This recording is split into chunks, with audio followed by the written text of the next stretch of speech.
Adanya bullion bank di tanah air begitu, kira-kira seperti apa sih berpengaruh kepada pergerakan harga emas di dalam negeri? Ya, bullion bank ini kalau internasional, kita pandangan luasnya internasional atau global, itu jual beli emasnya menggunakan harga spot. Jadi harga spot sekarang itu digunakan untuk jual beli emas atau futures. Tapi sayangnya bullion bank ini tidak bisa mengintervensi harga tersebut.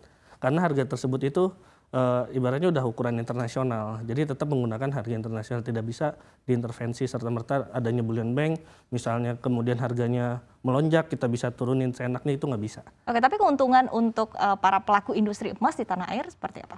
Ya, pertama kalau misalnya kita parkir emas ke Singapura, pasti ada biaya kapal, ada biaya distribusi. Nah, itu bisa ditekan.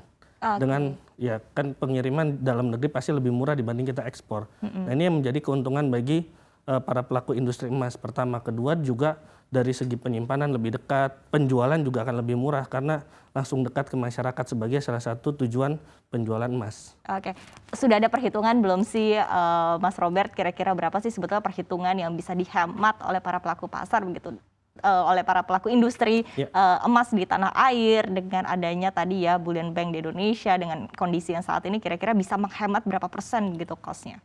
Sebenarnya kalau hitungan pastinya belum ada ya, tapi saya bisa bilang begini bahwa resiko sekarang kan lagi mulai ada krisis kontainer dan lain-lain, sehingga membuat harga untuk pengiriman ini sangat melonjak ya, harga pengapalan melonjak.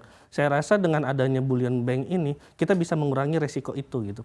Industri bisa mengurangi resiko itu, gejolak-gejolak harga pengiriman pengapalan ini bisa ditekan. Dan Indonesia kan udah ada tol laut, kemudian memang kargonya juga banyak. Nah, ini yang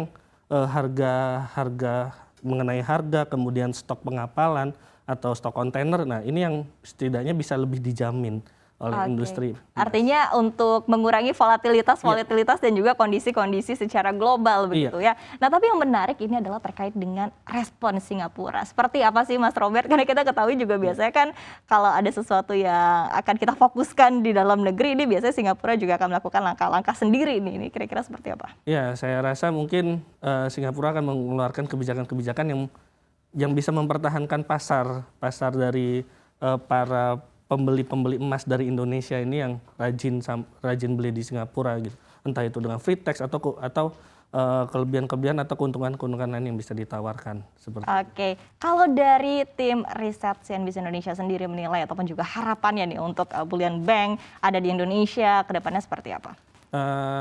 Kalau kami sih harapnya ya itu bisa menghemat devisa negara ya, sehingga devisa negara kita lebih bagus lagi, neraca dagang juga lebih bagus lagi, sehingga ini bisa menopang ekonomi Indonesia ke depannya.